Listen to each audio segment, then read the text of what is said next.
ಮೈತ್ರಿ ಭವಿಷ್ಯ ಕೇವಲ ಇನ್ನೆರಡು ತಿಂಗಳ, ಹೀಗೆ ಭವಿಷ್ಯ ನುಡಿದಿದ್ದು ಯಾರು? ನ್ಯೂಸ್18 ಕನ್ನಡಕ್ಕೆ ಎಕ್ಸ್ಕ್ಲೂಸಿವ್ ಆದಂತ ಮಾಹಿತಿ ಲಭ್ಯವಾಗ್ತಾ ಇದೆ. ಎಕ್ಸ್ಕ್ಲೂಸಿವ್ ಆದಂತ ಸ್ಟೋರಿಯನ್ನ ನಿಮ್ಮ ಮುಂದೆ ಇಡ್ತಾ ಇದ್ದೀವಿ.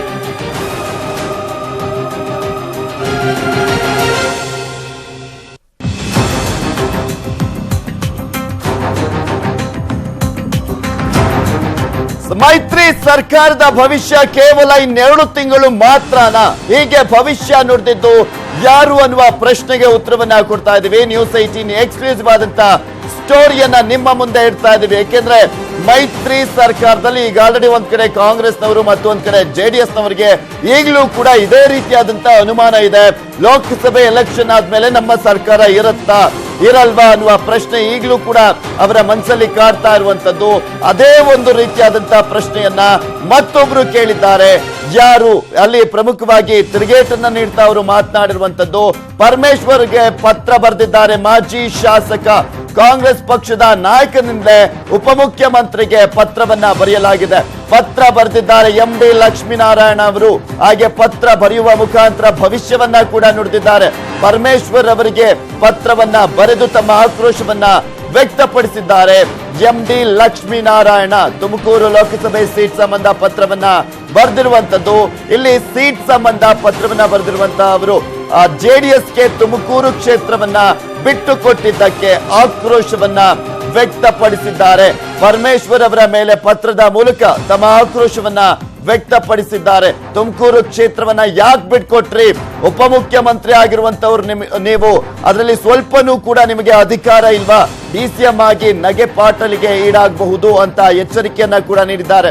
2 ತಿಂಗಳಲ್ಲಿ ಅಧಿಕಾರ ಇರುತ್ತೋ ಇಲ್ವೋ ಗೊತ್ತಿಲ್ಲ, ನಿಮ್ಮ ಅಧಿಕಾರ ಇರುತ್ತೋ ಇಲ್ವೋ ಅನ್ನುವ ಪ್ರಶ್ನೆಯನ್ನ ಕೂಡ ಹಾಕಿದ್ದಾರೆ. ಸೊ ಹೀಗಾಗಿ DCM ಆಗಿ ನೀವು ನಗೆ ಪಾಟಲಿಗೆ ಈಡಾಗಬಹುದು, ಎಚ್ಚರಿಕೆಯಿಂದ ಇರಿ. 2 ತಿಂಗಳಲ್ಲಿ ಏನ್ ಬೇಕಾದ್ರೂ ಆಗ್ಬಹುದು, ಆದ್ರೆ ಮುದ್ದು ಹನುಮೇಗೌಡರಿಗೆ ಟಿಕೆಟ್ ಕೊಡಿಸಿ ನೀವು ಅಂತ ಕೂಡ ಆಗ್ರಹಿಸಿದ್ದಾರೆ. ಇಲ್ಲದಿದ್ರೆ ರಾಜಕೀಯ ಭವಿಷ್ಯ ಕತ್ತಲಾದೀತು. DCM ಸ್ಥಾನ ಮುಖ್ಯವಲ್ಲ, ಕಾರ್ಯಕರ್ತರು ಮುಖ್ಯ ಅನ್ನುವ ಪ್ರಶ್ನೆಯನ್ನ ಕೇಳಿದ್ದಾರೆ. ಸೇನೆ ಕುರಿತಂತೆ ಮಾತಾಡ್ಲಿಕ್ಕೆ ನಮ್ಮ ಜೊತೆ ಸ್ವತಃ MD ಲಕ್ಷ್ಮೀನಾರಾಯಣ ಅವರೇ ದೂರವಾಣಿ ಸಂಪರ್ಕದಲ್ಲಿದ್ದಾರೆ. ನಮಸ್ಕಾರ ಸರ್. ನಮಸ್ಕಾರ ಸರ್. ಈಗ ಅಸಮಾಧಾನ ವ್ಯಕ್ತಪಡಿಸಿದ್ರ ತುಮಕೂರು ಕ್ಷೇತ್ರವನ್ನ JDSಗೆ ಬಿಟ್ಕೊಟ್ಟಿದ್ರ ಅಂತ ಉಪಮುಖ್ಯಮಂತ್ರಿಗೆ, ಯಾಕೆ ಅಂತ?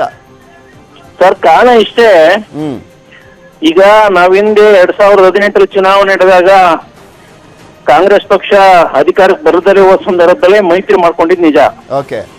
ಇಂಥ ಸಂದರ್ಭದಲ್ಲಿ ಲೋಕಸಭಾ ಚುನಾವಣೆನೂ ಕೂಡ ಮೈತ್ರಿನಲ್ಲೇ ಹೋಗ್ಬೇಕು ಅಂತ ಹೈಕಮಾಂಡ್ ತೀರ್ಮಾನ ತಗೊಂಡಿದೆ. ಓಕೆ. ಸೊ ಆ ಹಿನ್ನೆಲೆಯಲ್ಲಿ ಸೀಟ್ ಹಂಚಿಕೆ ಮಾಡ್ಕೊಳ್ಳಿಕ್ಕೆ ಹೈಕಮಾಂಡ್ ನಿರ್ಧಾರದಲ್ಲಿ ನಮ್ಮ ರಾಜ್ಯದ ಪಕ್ಷದ ವರಿಷ್ಠರ ಜೊತೆನಲ್ಲಿ ಚರ್ಚೆ ಮಾಡಿದ್ದಾರೆ. ಓಕೆ. ಈ ಸಂದರ್ಭದಲ್ಲಿ ಅವ್ರಿಗೆ ಎಷ್ಟು ಕೊಡ್ಬೇಕು? 8, JDSಗೆ ನಮ್ಗೆ 20 ಪಡ್ಕೊಂಡಿದ್ದಾರೆ. ಓಕೆ.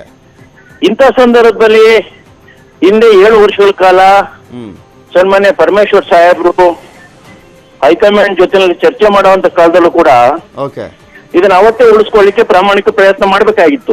KPCC ಅಧ್ಯಕ್ಷರಾಗಿದ್ದಾಗ ಇದ್ದಾಗಲೂ ಕೂಡ. ಆದ್ರೆ ಇವತ್ತೇನಾಗಿದೆ ಅಂದ್ರೆ ಕೊಟ್ಟಾಗೋಗಿದೆ.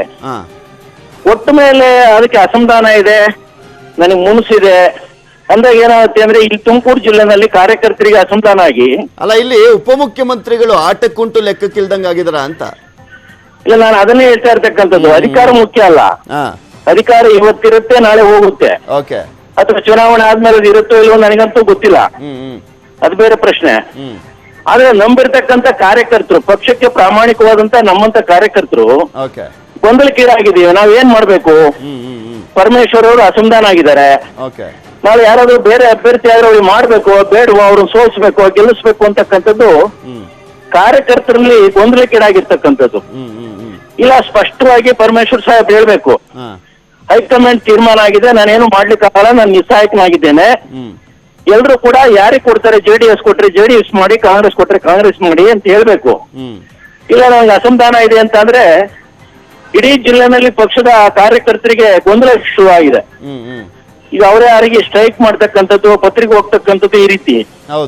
ನಾಳೆ ಒಂದ್ ಪಕ್ಷಕ್ಕೆ JDSಗೆ ಹೋದ್ರೆ ನಾವೇನಾದ್ರೂ ಮಾಡ್ಲಿಲ್ಲ ಅಂದ್ರೆ ಸೋಲುವಂತ ಚಾನ್ಸಸ್ ಜಾಸ್ತಿ ಇರುತ್ತೆ. ಅದಕ್ಕೋಸ್ಕರ ಸ್ಪಷ್ಟವಾದಂತ ನಿರ್ಧಾರನ ಪ್ರಮುಖರ ಒಂದು ಸಭೆ ಕರೆದು ತೀರ್ಮಾನ ಮಾಡಿ.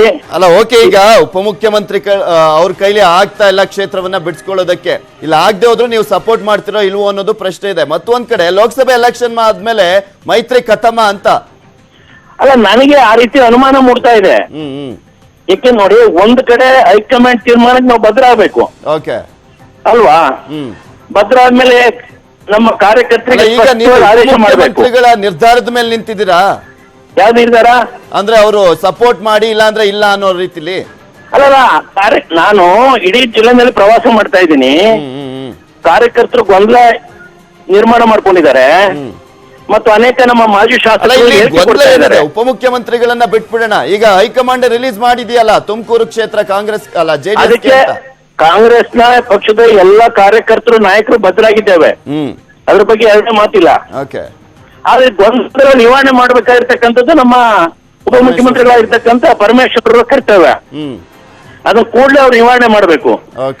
ಇಲ್ಲ ಹೈಕಮಾಂಡ್ ಜೊತೆ ಚರ್ಚೆ ಮಾಡಿ ಸೀರಿಯಸ್ ಆಗಿ ನಮ್ಮ ಮುದ್ದನ್ಮೇಗೌಡರಿಗೆ ನಾನು ಟಿಕೆಟ್ ಕೊಡ್ಸೋ ಅಂತ ಪ್ರಯತ್ನ ಮಾಡ್ತೀನಿ ಅಂತಕ್ಕಂಥದ್ದನ್ನ ಮಾಡ್ಬೇಕು. ಇಲ್ಲ okay, thank you so much M D Lakshminarayana ಅವರೇ, ನ್ಯೂಸ್ 18 ಕನ್ನಡದ ಜೊತೆ ಮಾತನಾಡಿದ್ದಕ್ಕೆ.